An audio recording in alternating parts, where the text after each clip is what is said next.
right, so we're going to be beginning in 1 Peter chapter 5 this morning.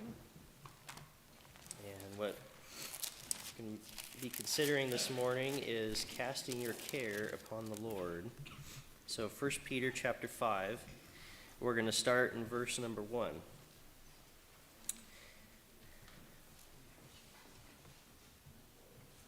Okay, verse 1. The elders which are among you I exhort, who am also an elder and a witness of the sufferings of Christ, and also a partaker of the glory that shall be revealed. Feed the flock of God which is among you, taking the oversight thereof, not by constraint, but willingly, not for filthy lucre, but of a ready mind, neither is being lords over God's heritage, but being ensamples to the flock. And when the chief shepherd shall appear, ye shall receive a crown of glory that fadeth not away. All right, so we see here starting off, how are the elders supposed to act, Basically in humility, being humble, feeding the flock of God, taking the oversight, looking out for the flock, doing that protection for the flock, okay? And not being as lords over God's heritage, but examples, so living that life, being that example that the flock can look to.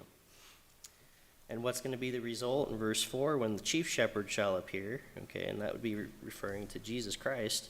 He's, if you do these things, if the elders do these things, you shall receive a crown of glory that fadeth not away. That everlasting crown, right? That eternal reward. And that's what hopefully all of us are shooting for and aiming for. Verse number 5. Likewise ye younger, okay, so just like the elders, submit yourselves unto the elder. Yea, all of you, be subject one to another, and be clothed with humility. For God resisteth the proud, and giveth grace to the humble. So we see verse 5, he says, yea, all of you. So this applies to everybody, okay? And what are we supposed to do? Be clothed with humility, right? It's something that covers us, something that fully encompasses us, is this humility and this humble. And why is that? In the end of verse 5, for God resisteth the proud, and giveth grace to the humble, okay? And that's a theme that we see throughout the scriptures, right? He that exalteth himself shall be abased, but he that humbleth himself shall be exalted, not exhausted, but exalted. And we see that theme all throughout the scriptures. God, basically resisting the proud, but giving grace to the humble.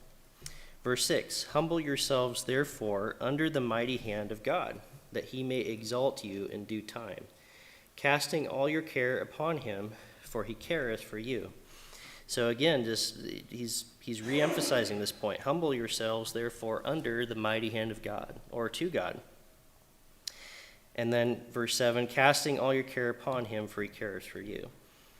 And so, reflecting on this verse, this is kind of what I want to focus on here this morning. I think a lot of us know that when we have cares or things that we need help with, that we're supposed to go to the Lord, right? Hopefully we know that. Hopefully we know that that's something we should be doing, and that should be going through prayer.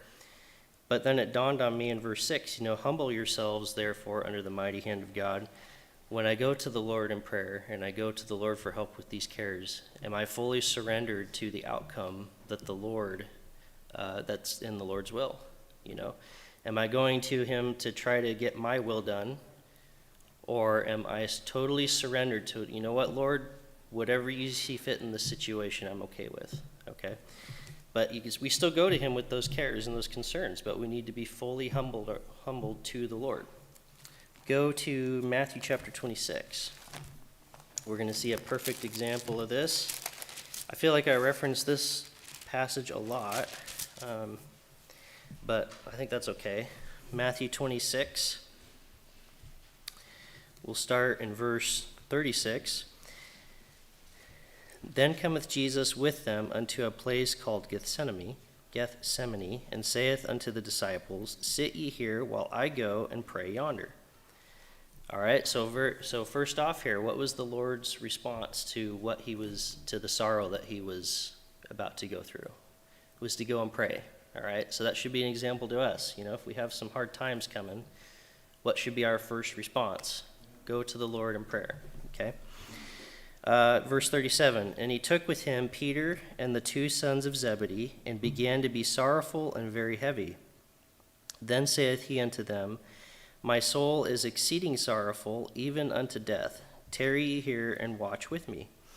And he went a little further, and fell on his face, and prayed, saying, O my Father, if it be possible, let this cup pass from me. Nevertheless, not as I will, but as thou wilt. Okay, so we see here the weight of what he was about to do. It was really, starting to set in here for Christ and for Jesus. It's kind of crazy to think about this Jesus Christ being God himself, what he was about to go through, and just the emotions and the sorrow that he was still feeling, even as God, but also as a person here. To the point to where verse 39, he fell on his face, and prayed. How ought we to pray to the Lord when we have something? It ought to be in humility and humble, and being humble. And what was his prayer? First he started out in verse 39, O my Father, if it be possible, let this cup pass from me.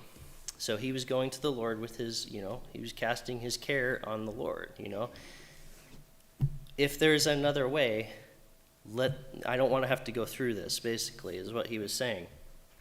But at the end there, verse 39, nevertheless, not as I will, but as thou wilt. So we see a surrender from Jesus to the Lord's will. Whatever the outcome is here, Lord, I accept it. I'm going to follow it. Even if this is something that I don't want to go through, something that I'm worried about having to endure. Nevertheless, not as I will, but thou wilt. A full surrender to the outcome that the Lord had for the situation and for him. Verse 40, and he cometh unto the disciples, and findeth them asleep, and saith unto Peter, What, could ye not watch with me 1 hour? Watch and pray that ye enter not into temptation. The spirit indeed is willing, but the flesh is weak. He went away again the second time, and prayed, saying, O my Father, if this cup may not pass from me, except I drink it, thy will be done. And he came again and found them asleep again, for their eyes were heavy. And he left them and went away, and prayed the third time, saying the same words. So we see here, this was weighing on the Lord, but the example is, he went to God in prayer 3 times here. But every time, he said the third time there, it just said he said the same words. It was, again, that full surrender to, nevertheless, not my will, but thine be done. I'm just kind of along for the ride here. I'm worried about what's coming up. I don't want to have to go through this, but Lord, it's your will, right? It's not mine, it's yours. Go to 2 Corinthians chapter 12. We'll just look at another example here. Sometimes, at least me, just because it was Jesus Christ, I get in my mind that, well, yeah, he was perfect, so how can I do that? 2 Corinthians chapter 12, verse number 5. Actually, let's read verse 1. It is not expedient for me, doubtless, to glory. I will come to visions and revelations of the Lord. Okay, so, talking about Paul, he had some gifts there that he might have gotten lifted up in pride. And that's what he's saying there. I will come to visions and revelations of the Lord. He was being given special messages from the Lord that very easily we could get lifted up in pride about. Okay, now go to verse 5. Of such an one will I glory, yet of myself I will not glory, but in mine infirmities. That's kind of an interesting verse. Of such an one will I glory, yet of myself I will not glory, but in mine infirmities. And talking about Jesus Christ, I will glory. But then also I will glory in mine infirmities. That's how many of us, when we come across hard times or infirmity, is to glory. That's not my first reaction. Verse 6, For though I would desire to glory, I shall not be a fool. For I will say the truth, but now I forbear, lest any man should think of me above that which he seeth me to be, or that he heareth of me. And lest I should be exalted above measure, through the abundance of the revelations, there was given to me a thorn in the flesh, the messenger of Satan to buffet me, lest I should be exalted above measure. Okay? So Paul, having these gifts, again, could have been lifted up in pride, but he understood that that's not how he could be close to the Lord. God resisteth the proud, but giveth grace to the humble. Okay? And so what the Lord had actually given him a thorn in the flesh. So we don't know what that was. Could be an injury, could be a disease. I don't know. We don't know what it was, but it was something that was, you think of a thorn, an irritation in the flesh. Something that's always there and probably has at least some dull pain that you're dealing with, okay? And why did he have that? Lest I should be exalted above measure. For this thing I besought the Lord thrice, that it might depart from me. And he said unto me, My grace is sufficient for thee, for my strength is made perfect in weakness. Most gladly, therefore, will I rather glory in mine infirmities, that the power of Christ may rest upon me. Therefore I take pleasure in infirmities, in reproaches, in necessities, in persecutions, in distresses for Christ's sake. For when I am weak, then am I strong.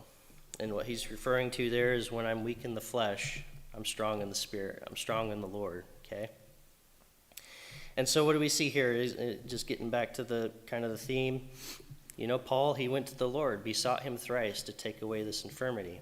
And what was the Lord's response? Well, no, my grace is sufficient for thee. I'm not going to take this away from you, but I'll get you through it, okay? And what do we see from Paul? That full surrender to the Lord's will here, He understood that actually this is making me stronger in the Lord. And, he wasn't going to the Lord to, with the idea that if you don't take this away from me, I'm not going to do what you want me to do, right? He wasn't going to the Lord in pride. He was going to him in humility. And just understanding, just totally surrendering to the Lord's outcome and the Lord's will, or the Lord's will in the outcome, I should say. So what should we take away from this? Middle school, when you get asked back here what the devotional was on. I was paying attention Wednesday night, at least for a minute. Cast your care upon the Lord, but also, do it in humility, fully accepting of whatever the Lord's outcome is. I know it's for the better of the situation. So, all right, if you'd stand, please. Teachers, you can be dismissed to class. Brother CJ, would you close, please?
Thank you, brother.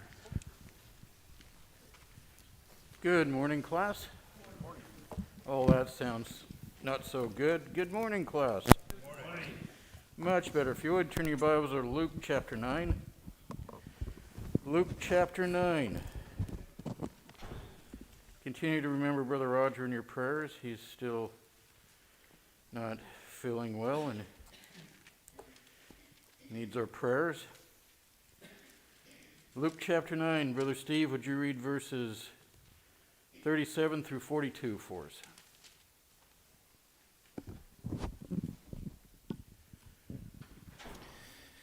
And it came to pass that on the next day, when they were come down from the hill, much people met him. And behold, a man of the company cried out, saying, Master, I beseech thee, look upon my son, for he is mine only child. And lo, a spirit taketh him, and he suddenly crieth out, and it teareth him, that he foameth again, and bruising him hardly departeth from him. And I besought thy disciples to cast him out, and they could not. And Jesus answering said, O faithless and perverse generation, how long shall I be with you and suffer you? Bring thy son hither. Through 42. Yes. And as he was yet a-coming, the devil threw him down and tear him. And Jesus rebuked the unclean spirit, and healed the child, and delivered him again to his father. Thank you very much. You glad to be here this morning? Amen. There is no better place on this planet than to be right here, right now. And it's not because of us. It's because of him. We get to assemble into his presence, worship, study, sing, and enjoy a respite from this world. Does anybody have cares and burdens this morning? We all do. Brother Sam's told me this morning, I asked him how he was. He said, better than I was. And my response was, but not as good as you're going to be. We got hope. We live in it. We get to take a point in time and set the world aside and worship and praise him and think about the real stuff. And you're going to see something in this morning's lesson that's, we're going to see a guy that's pleading with Jesus to help his son, and his response is, oh, you faithless and perverse generation. Which kind of seems weird in the context, but we're going to see that's not so weird at all. Have you ever noticed that sometimes we fixate on things and blow them out of proportion, and once we get past it, we go, why was I so upset about that? Well, that's sort of what this whole life is. Anybody remember being in high school and thinking the issues you had in high school was really important? And you get out of high school and you look back and you go, that really didn't matter, did it? Whether you make 3,000 this year or 300 million this year, it don't matter. 1 second in eternity or 10 billion years into eternity. How much money you made 10 years ago don't matter. What matters is here, now, in God. Look at verse number 37. It refers to the next day. What is that referring to?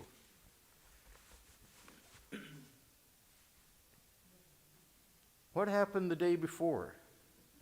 It says in the next day. What was going before that? What was happening before verse 37?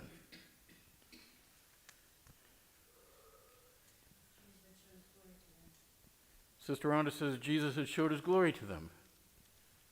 Remember, pop quiz, junior high class got, quizzed on whether or not they could remember the devotional. Can you remember what Sunday school was about last week? It's about the Mount of Transfiguration. We left verse 36. He had revealed his glory. He had showed himself, who he really was. And who is Jesus really? God. Jesus is God. He's not the first creation of God. He's God. He's the one who created. He's not the brother of Lucifer. He is God. And on the Mount of Transfiguration, he revealed himself.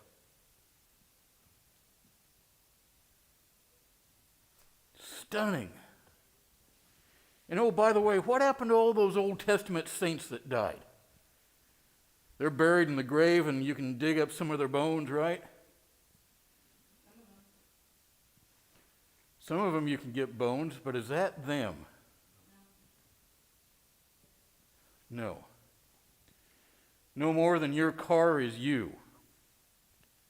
Your car is a vessel that transports you. Your body is a vessel that transports you. When you cease to reside in that vehicle, it no longer is you. If this earthly tabernacle was dissolved, we have a heavenly tabernacle. So the next day, look at verse 37. And it came to pass that on the next day, when they were come down from the hill, much people met them. And behold, a man of the company cried out, saying, Master, I beseech thee, look upon my son, for he is mine only child.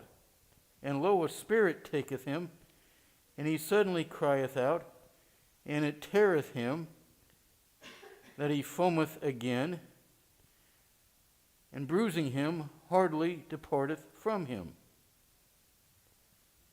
So, what condition was the guy's son in? Sister Rhonda says he was in a mess. You know, you're a much better diagnostician than the quarterly writer. He goes on to talk about whether or not it's an epileptic fit. Oh, get over yourself. You're not a medical doctor. And even if you were, you didn't have to. Any medical doctor with a half a grain of sense won't diagnose somebody from 2,000 years ago who they didn't see and have no medical records. All they got is he foameth at the mouth. The Bible says he has a devil. Good grief. Sister Rhonda says, Bible says he has a devil. And what was the devil doing? Tormenting and abusing him. Had this man sought help before? Yes. Had he sought help from those who could help him? Yes. Could they help him? They could, but they didn't. He went to the right people at the right time. Look at the next verse here. Verse 40. I besought thy disciples to cast him out, and they could not.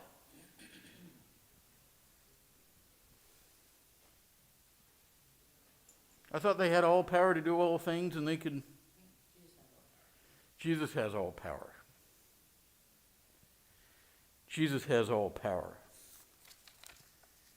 Well, how does Jesus respond? Look at 41.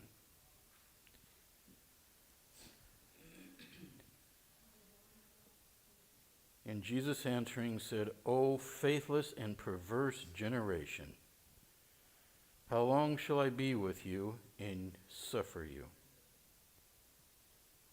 What was the problem?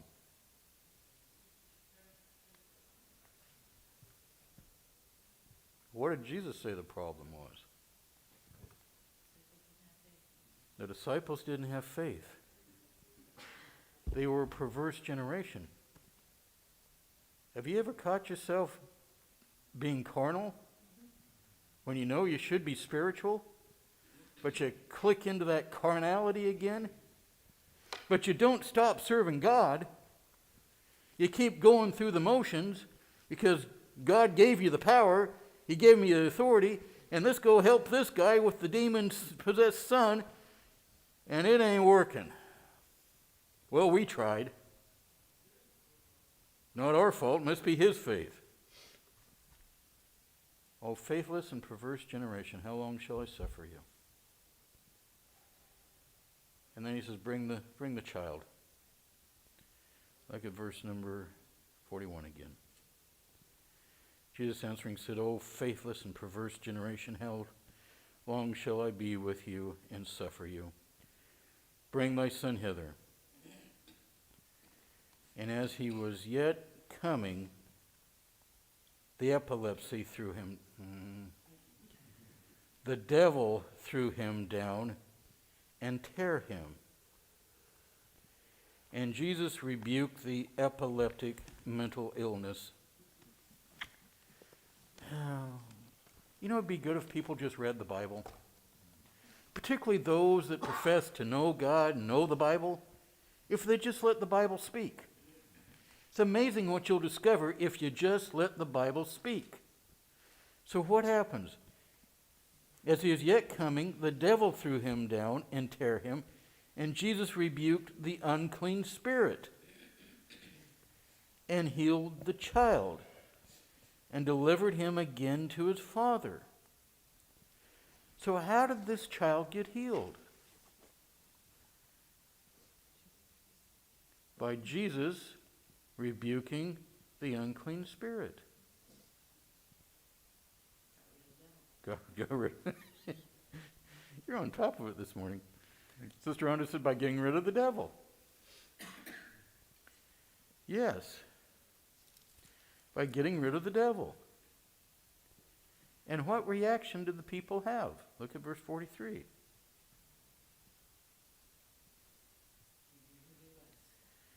And they were all amazed at the mighty power of God.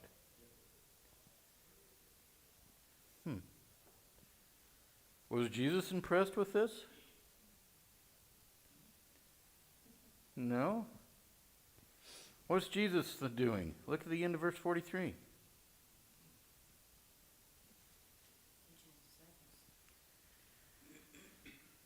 He's concerned about his disciples. Verse 43.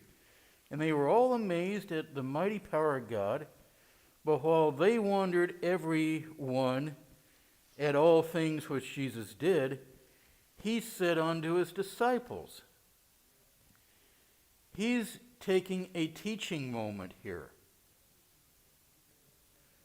He's concerned about them. He's not impressed that he rebuked the devil. He's not impressed that people are amazed at the power of God. He is God.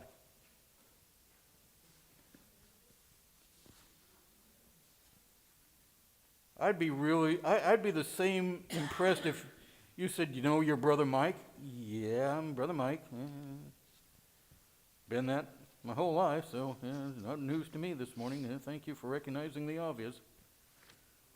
But he's not concerned with what people are recognizing in him. He's concerned with his disciples, and what is it he says to them? Look at verse 44.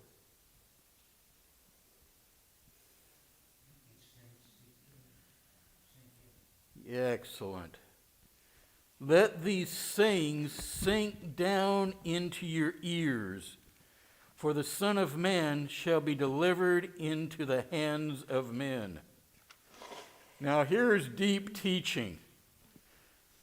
People like the dog and pony show, the flash, the pyrotechnics, the big, oh, there's a healing. Jesus says, forget that. Focus on what's real.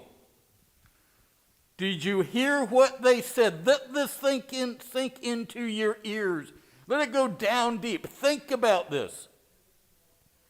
They recognized what? That he's God. They recognized the power of God. Let this sink down. Think about this. This is a teaching moment. There's something much deeper than the flash of a miracle here. They recognized, confirmed the word, that this act confirmed that I was who I said I was. God. Now we got something to build on. Let these sayings sink down into your ears, for the Son of Man. Who's the Son of Man? Why does he refer to himself as the Son of God and sometimes the Son of Man? I'm the Son of God. I'm the Son of Man. I'm the Son of God. What's that about? He's both. What's the difference? God and man. Let the Bible speak. Son of God, he is part of the Trinity. He is God. They recognize the power of God. Son of Man, he is the physical incarnation of God in the physical presence. He is the Messiah. He is the Christ, the chosen, the anointed, the sacrifice. Let this sink into your ears. God will die for your sins. The Son of Man, what's going to happen to the Son of Man? shall be delivered into the hands of men. And what would be the result of being delivered into the hands of men? Death. Oh no, Lord. I won't let it happen. I'll carry a sword with me. Let it sink down. Let it sink down into your ears. Oh, by the way, coincidentally, there is no coincidences with God. Do you know how far out they are at this point from the crucifixion? Was it 20 years? No. Was it 10 years? No. Was it 5 years? No. How do we know that? Because we know his personal ministry was only 3 years. So was it 3 years? No, because this is not the beginning of his public ministry. We're toward the tail end of his public ministry. Do you realize, and it takes a bit of digging and cross-referencing and to get here. He's about 6 months out. He's about 6 months out.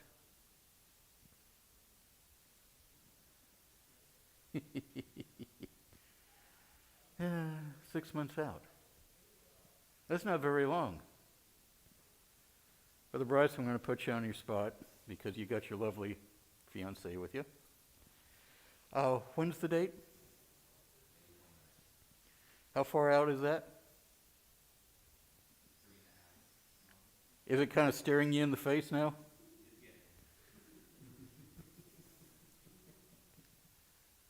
Not long, is it? Kind of speeding right up. Got all this stuff to do, and you got this deadline, and everything. Crucifixion's coming in August. You guys need to listen. Did you hear what the crowd said? They was amazed at the power of God. Now hear what they said. Look at these verses again. Verse 43. And they were all amazed at the mighty power of God. But while they wondered, everyone, at all things which Jesus did, the people are focused on what he did, not who he was. They're missing the boat. They're close, but they're missing the boat. They're missing the focus. But while they all wondered, everyone, at all the things which he did, he said unto the disciples, that these things sink down into your ears, for the Son of Man shall be delivered into the hands of men. Did Jesus know he was going to die on a cross? Yeah, prophesied in the Old Testament, curses everyone that hangeth upon a tree. Did he know he'd be buried in a tomb? Yes. Did he know he'd rise from the dead? Yes. Did he know he was going to be in there 3 days? Yes. When did he know all this? Before the world was ever created. And now we're 6 months out. Why did he come? To seek and to save that which was lost. How was that going to be done? Through his sacrifice. Are you paying attention, guys? How long shall I suffer you? How long will I be with you? Are you paying it? I don't have much more time. There's not many more Sunday schools with you guys. Understand this. I don't have much more time to get you to understand the things I need you to understand. Oh, by the way, another little gem here. How long did the disciples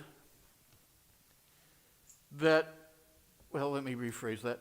How long did Peter, Andrew, John, and James get to study at the feet of Jesus? 3.5 years. Roughly 3 years. Now, these disciples, we're going to get into it a little later, where he says, one guy says, I'll follow you, let me go bury my dad. And he says, let the dead bury their dead. You follow me. That guy, if he would follow Jesus, how much time would he have to be physically at the feet of Jesus? Maybe about 6 months. When Paul was taught by Jesus, how long was he taught in Arabia? 3. He was taught 3 years. Why 3? Because that's the same time James, John, Peter, and Andrew got. Guys, I don't have much more time with you. Faithless and perverse generations. Stop focusing on the things that don't matter. Start focusing on the things that do matter. The Son of Man's going to be betrayed into the hands of men. He's going to die. Did they understand this? Verse 45. But they understood not this saying, and it was hid from them, that they perceived it not. How'd they react? Look at the end of verse 7, or 45.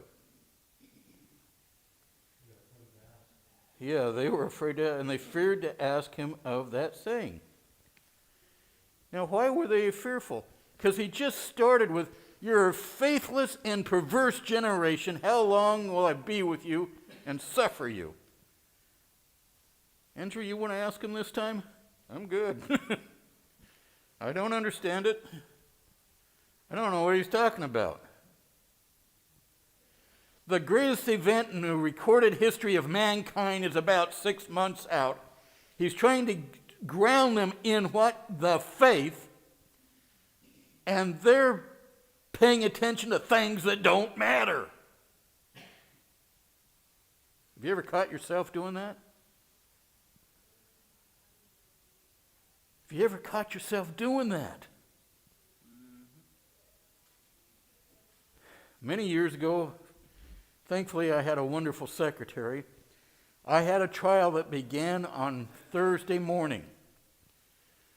I was in crunch time all week, and it got to Wednesday, and I was feeling the heat, and I was crushing, and I was preparing, and I was getting deeper into it, and I was almost done, and my secretary interrupted me and said, "Shouldn't you be going to church?" I looked at the clock, and it was 7:15. I had focused on an important event in my life and my client's life. But I guarantee you, if I had said, "No, this is more important," the outcome would have been much worse. I said, "Thank you very much." I left everything as it was, came to church. Went through the trial, won the case. When I took the bar exam, 2-day exam, room partner, we were studying for the next day's exam. He had all the books, law books on his bed. I had one. He said, why you only have one? What is that? He goes, "Mike, you're studying the Bible." I said, "Yeah, you cram your way, I'll cram my way." We can focus and get completely distracted, or we can pull back and focus on what's real. The disciples, because they were disciples and with God, thought they had it, but they couldn't even cast out a demon. Faithless and perverse generation. Did you hear what they said? Let it sink down in your ears. I'm God. And the Son of Man, my physical incarnation. The Messiah, the Christ, the anointed, the chosen one. The reason I came here. Within 6 months, I won't have this opportunity. You won't have the opportunity to walk with me and talk with me the way you do now. I'm going to be betrayed into the hands of the men. I don't get it. You get it? Were they thinking spiritually at this moment? No. Did they think they were? Sure, because they were in church. They were with Jesus. All 12 of them. Does that happen to us? All the time. All the time.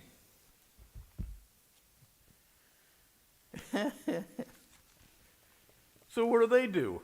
What's the very next verse? What do? Continue to be carnally minded.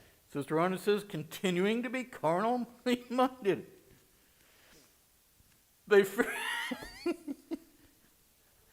Here's a clue.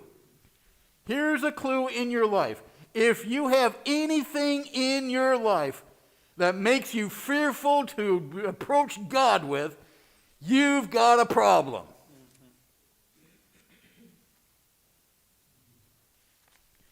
Even if it comes down to, I'd like to ask what you meant by that. I don't want to ask him that. Bible study. Brother Rhett, one of the first questions in the Bible study. Great insight, great question. What's the difference between the fear of God and being afraid of God? They were afraid of God. If you're afraid of God, check your heart. Something's going on. Always have the reverential fear. Always have that. He is always God, and worthy of all glory and honor and respect and dignity. And knowing that he can spank you, but don't be afraid of him. He's your daddy. He loves you with more love than you can ever imagine. But Sister Rhonda says, but when we're carnally minded, we forget that. And how did this pop up with them? They hear this, and what are they thinking about? Then there arose a reasoning among them. Isn't it good to get the brethren together and reason together? Doesn't Isaiah, first chapter, say God invites us to reason together with him? Reasoning's not a problem. It's what you reason about. Then there arose a reasoning among them. What were they reasoning? Which of them should be the greatest?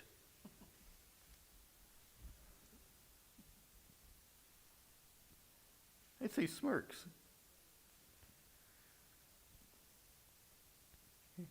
Am I greater than Brother Steve? Is Brother Trent greater than Brother Steve? Is Brother Steve greater than Brother Sam's? Who wins in that? No one. We be brethren.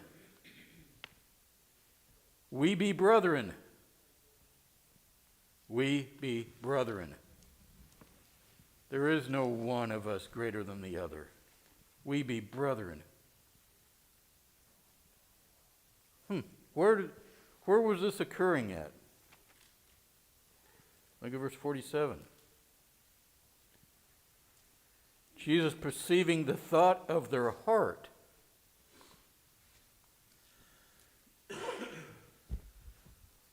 Well, I would never publicly say that I was better than Brother Steve, but I know in my heart I am. Boy, I'm safe, aren't I? God's going, really? You want to play it that way? And what happens when you have a thought in your heart? It's going to come out. If you don't repent of it, it's going to come out. And in Mark, we don't have to turn over there, but in Mark chapter 9, verses 33 and 34, they get into just flip over there. Mark chapter 9. They get into an open argument about this.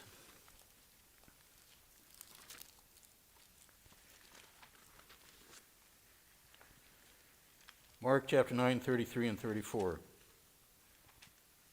And he came to Capernaum, and being in the house, he asked them, what was it that you disputed among yourselves by the way?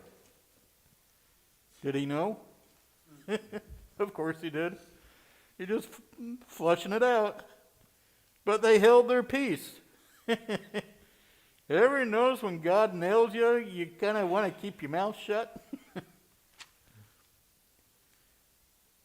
For by the way, they had disputed among themselves who should be the greatest.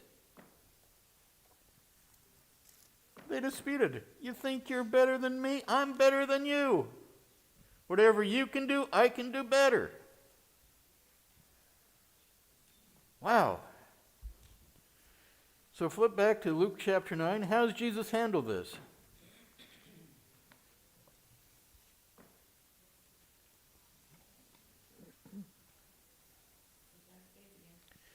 Goes back to faith again. Jesus, perceiving the thought of their heart, took a child and set him by him. He takes a child and sets him by him. And he said unto them, Whosoever shall receive this child in my name, receiveth me. Receiveth him that sent me, in my name receiveth me. But whosoever shall offend one of these little ones, you're not as good as I am. Offend. If you offend. Maybe we'd treat each other a little different if we really let the Word of God dwell in our hearts. You know, if you offend Sister Rhonda, it'd be better than a millstone was tied around your neck and you was drowned. You might be thinking a little, is there anything I can get you? You feeling good? Would you like me to turn up the heat, turn down the heat? Can I get you a blanket? You mean I've got to do that with Brother Ronnie too? And Brother Fred? And Sister Lucretia Marie? Really? But she hasn't been here long enough to know that I don't like to be poked and prodded. And I mean, I can say something harsh to Sister Lucretia and offend her. And if I offend her, God says it's better that a millstone is tied around my neck. Who's he talking to? His disciples. We like to think this is talking about people in the world that mistreat God's people. This is talking about God's people mistreating God's people. These guys, Jesus is beginning to take the gloves off of his treatment of the disciples.